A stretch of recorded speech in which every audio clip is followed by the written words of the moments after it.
It is now 30 years since the breakup of Yugoslavia, and still, when it comes to history, you can see that there is this competitiveness about truth and history, how it is interpreted. How do you perceive the importance of history and truth when it comes to the process of reconciliation? Well, I think first of all, one has to recognize there's not only one history, one historic interpretation, there are mutual interpretation, and I think one has to recognize that the other side, so to say, has a different opinion, a different attitude. That does not mean there is no truth at all, but at least the motivation and the details of events can be seen very differently. And history should teach the people, first of all, to accept different approaches, different attitudes and interpretation. But on the other hand, history should also teach how important it is to say apology, to recognize one's own failures and one's own deeds and attacks and killings, whatever. It's very bad only to speak about the other side, what they did wrong, and not recognizing their own wrongdoings. So that, I think, is the basis of any kind of reconciliation. And history, of course, can show how to recognize facts and, on the other hand, to recognize that one can have different attitudes and opinions about the same fact. When we talk about the region, we very often also hear concerning reports about the rise of nationalism again.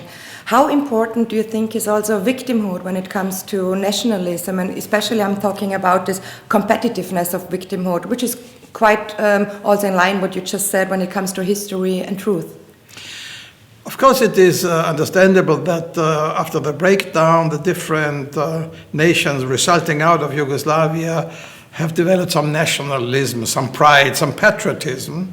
On the other hand, of course, one should never cover the wrongdoings in the past, but also in the present even.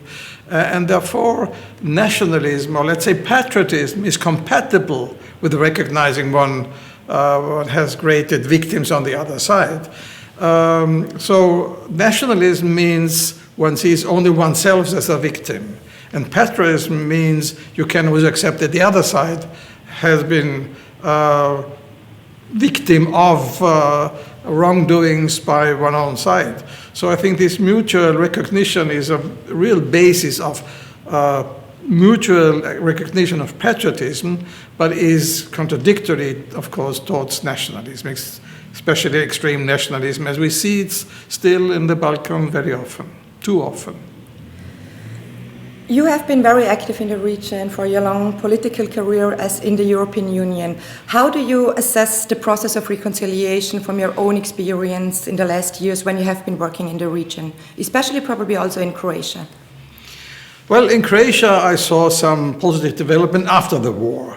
It was clear, even to the nationalistic tendencies on the right side, that you have to accept that Serbs are part of your population. You have to accept Serb representatives in the government in order to come to an agreement. And the Serb side has been quite productive and quite constructive in working together. In Kosovo, it was really, and it still is very difficult. The Albanian side, majority side, is not really opening up to the Serb, but the Serbs in Kosovo are very often too much oriented on Serbia, on Belgrade, and not on Pristina and Kosovo. So there's still a lot to do there. Again, in Northern Macedonia, things have developed quite well. So we have a very different picture also in Montenegro concerning reconciliation, but I think that the biggest issue still is, of course, Kosovo as such and the relationship between Kosovo and Serbia. In December, we were remembering 25 years of the Dayton Peace Agreement. It has been ending the war, but for many it actually meant more of a ceasefire than initiating a reconciliation process.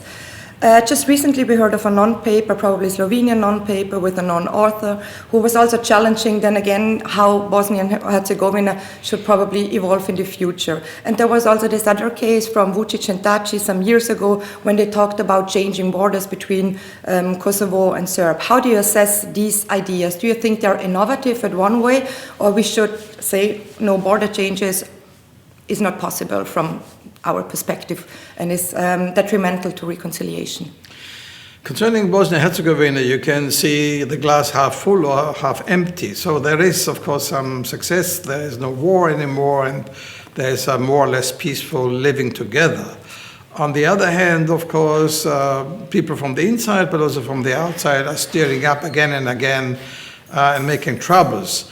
I think changing the border doesn't solve the issue, because even if you change borders, you have a mixed population in some of the areas, and you give up the idea of recognizing that modern societies are mixed societies, are in that sense multicultural, especially on the Balkan.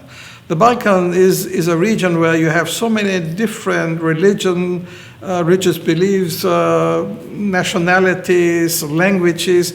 You cannot draw clear lines. That would result in another disaster. So I think these ideas are going to fail, and I hope they are buried now and cannot live up again. How important do you think is political leadership also in the process of reconciliation? I think it is very important, because we see the failure in political leadership in many ways. You have to be courageous. Again, the present Prime Minister of Northern Macedonia showed courage, and the whole majority in Macedonia showed courage and accepting the new name of Northern Macedonia. So also in other countries it could lead to responsibility in taking courage, in showing leadership. Even if one fails once, the second time or the third time, people will recognize that political leadership and courage will bring the countries forward and not backward. How do you assess the role of civil society and NGOs when it comes to reconciliation? What is their role? I think civil society is very important. Most of them, with few exceptions, are working for reconciliation, for tolerance, and for acceptance of the other side.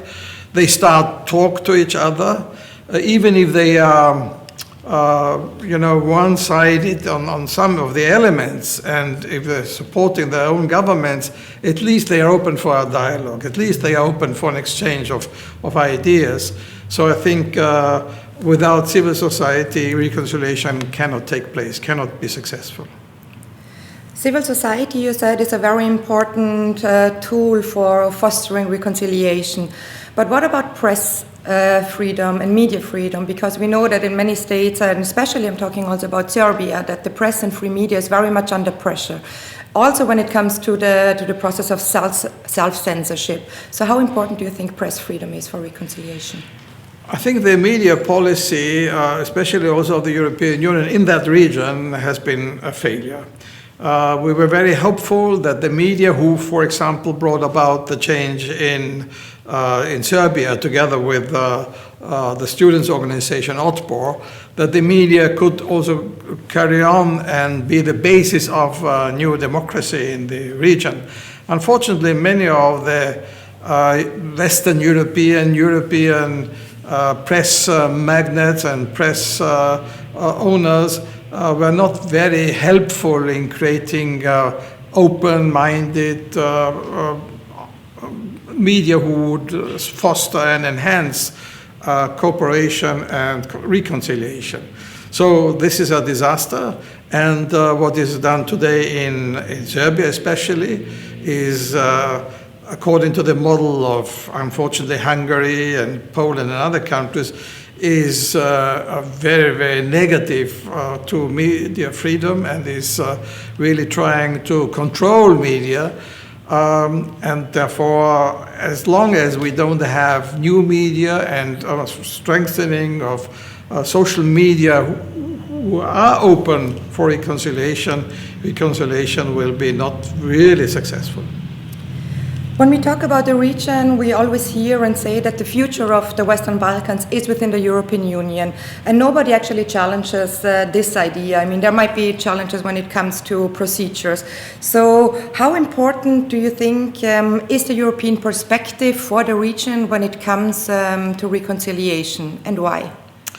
I think the European perspective is very important, but if it is not fulfilled with some content, with some steps forward, it can have a backlash and can be negative in the sense that the people say, well, why should we do our job? Why should we fight for reconciliation if Europe is not accepting us anyway? Europe in the sense of European Union. So I think, yes, the idea of Europe is very important, and it is a vision which is important for reconciliation especially, but the European Union should take some steps, should forward in the sense of bringing countries step by step into the European integration process, and of course demanding from the leading politicians not to be very ambivalent, saying, yes, I'm for Europe, but on the other hand, I'm praising China, Russia, Turkey, and so on. Good relations are good and important, but one should have a clear strategy. Our aim is freedom, is democracy, is progress, and that with all limitations can be found only if we go the European way. One of the main success stories of the European Union is one of the biggest freedoms is the freedom of movement. How important do you assess the situation in the Western Balkans? Many of them are actually able to travel, but this is not true for everyone. So I know that Bosnians, for example, they need visa to go to Kosovo, I think, and also for Kosovars, they can enter Serbia, but it's not as easy as it should be. So how important do you think is the connection or the between people, the cross-border cooperation, also economically, but also when it comes to people? I think with the pandemic, we saw how limitations on the freedom of movement is affecting us all and is depriving us from something we have been fighting for. So I think, yes, freedom of movement should be inside the region, but also between the region and the European Union. That does not mean open doors for any kind of migration. Here we should work on a circular migration, inviting young people to come, to learn, to experience, and go back and bring their experience to their own country, and vice versa. But the freedom of movement is a basic element of future Europe, and it should be given to all as soon as possible. Parallel to it, you can fight against transporter crime and so on, but transporter crime is functioning even without freedom of movement. Maybe it is flourishing even more when there is no freedom of movement for ordinary citizens. How do you assess the role of the European Union in the region? Because you know that many people are saying, if the European Union is not coming towards us, the Western Balkans, we, the Western Balkans, will come to the European Union. We will come with family movement, working, and we have this idea that so many people, especially young and skilled people, are leaving the region. So how do you assess the role of the European Union in this? Well, it's a mixed picture. I think the European Union did a lot financially, psychologically, and so on to help the countries and to give them a vision. But on the other hand, especially in the last year, there were too many blockades, too many obstacles, especially when France and the Netherlands blocked the opening of negotiations with Albania and Northern Macedonia. So it's a very mixed picture, and I hope that these negotiations can start. But again, as it will be a long time until these countries can be full members of the European Union, we should talk about a procedure, how they can be involved even more in European issues. Environmental issues don't know the borders. The fight against crime doesn't need and is even detrimental to the borders are detrimental to the fight against crime. If we think about the pandemic and the vaccination policy, we need a common policy. We need support for the poorer countries in having enough vaccines also in the coming years. So there are many issues already where they are part of wider Europe, so to say, and cannot be separated from the European Union. The European Union should be more active, more responsive to the needs of ordinary citizens in the Balkans. You mentioned before also China, Russia, the Emirates, which Russia might be even a little bit more traditional, but China and Emirates are not, which are also active in the field. And we often hear that if the European Union forgets about the region, that this vacuum which is created will be filled even more with Russia. And also they are going to probably also export their values, and the same is true for China if they have values, but they might be different. So how important do you think are European values when it comes to this? And maybe also another external actor on which we did not yet talk about is the United States. So how do you assess the idea of maybe United States together with European Union in order to create a good balance against these new actors in the region? I think, yes, the European Union is still the biggest investor in the countries. Of course, we cannot satisfy and fulfill all the wishes, and sometimes these wishes are connected with very, let's say, corruptive policies and developments which are like the Emirates in Belgrade, or like Chinese highways in what is now Northern Macedonia, where there is at least suspicious that, these investments are combined with some money flows to certain people who have an interest to have these investments done. Of course, Russia is more on the ideological trip. So we should have, let's say, a more pragmatic approach. Why not have good relations with these countries? Yes. But make it very clear that the value which are important, parallel and in combination with these investments, are not the values we Europeans can accept. And especially modernization of the countries does not mean to have a highway or have an investment in the port in Belgrade with high-rise buildings where we don't know who will be then owning them, or with some quick responses by Russia. But the modernization can only be done with the European, together with Europe, but Europe has to be more responsive. And the US is a partner in that. Of course, we have different ideas. It depends also on the president in the US. Trump has very strange ideas. As we have seen, Biden, I think, is more constructive. Yes, we should work together with the US also in the region, but making it very clear it's Europe. It's not a colony or some sort of appendix to the US. Europe has to say the biggest word and the strongest words in the relation to the Balkans.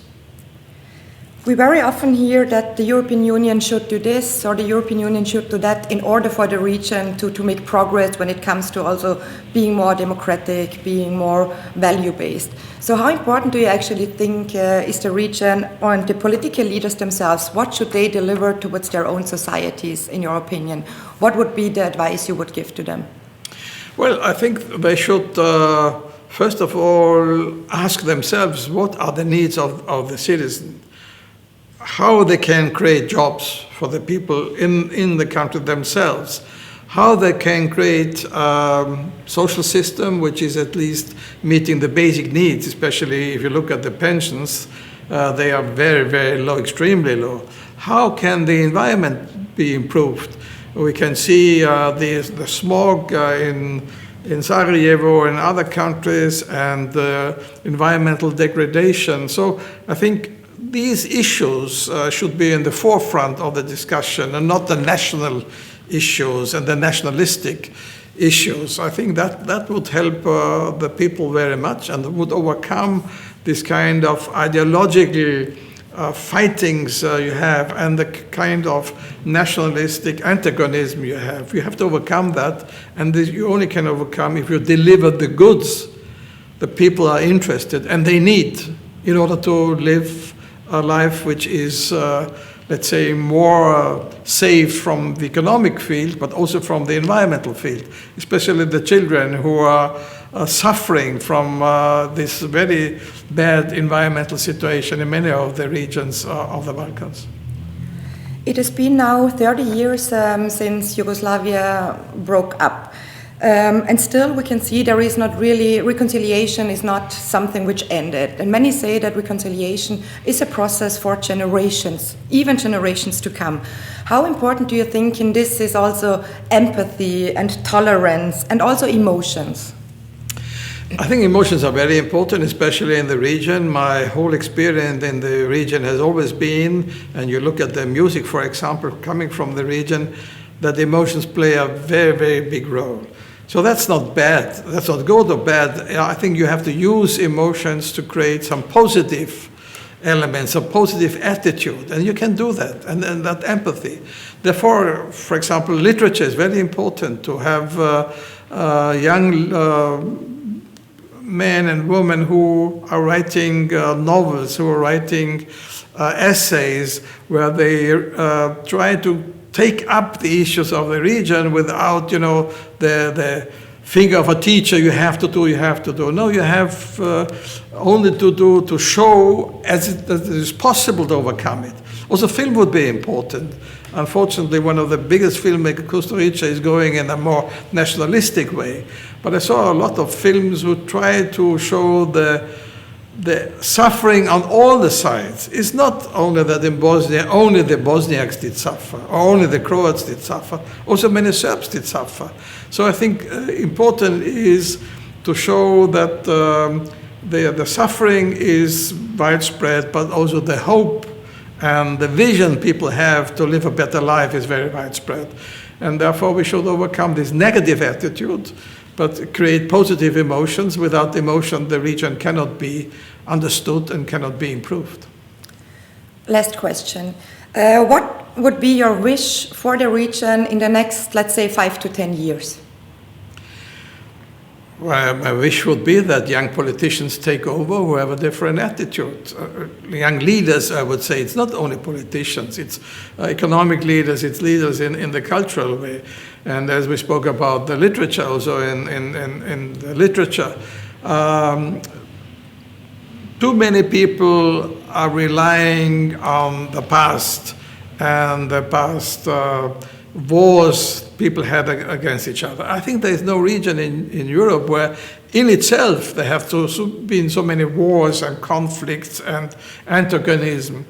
And my vision would be that there are young leaders who say we can show it different. We can make out of this region what has been tried in Yugoslav times, but with the wrong, let's say, more dictatorial, authoritarian attitude. We can try the same reconciliation, living together, being productive in a way which is accepting people's freedom and ideas, and also on the basis of tolerance and, as you said before, on empathy and emotions in the positive sense. Thank you very much, Hannes, for your insights and your time. Thank you.